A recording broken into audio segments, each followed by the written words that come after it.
one of the things which is a common mistake I've seen is you have a checklist of some sort on a spreadsheet for each customer, and you're just checking off items over there. Sometimes it's internal, sometimes it's shared with the customer. But then if you don't make it a plan with dates around them, when are you going to start an activity? When is it going to happen? If you don't present that picture to the customer of here is the plan we have for you, right?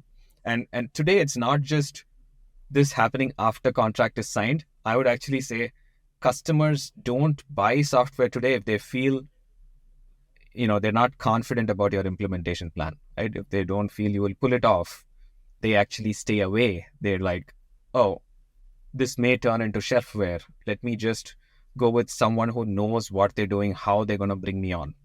So have that well-crafted plan for each customer. There will be like an overall template, but you also can show that you understood that customer's needs well by saying, hey, migration matters to you, so I'm going to pull it up front a little.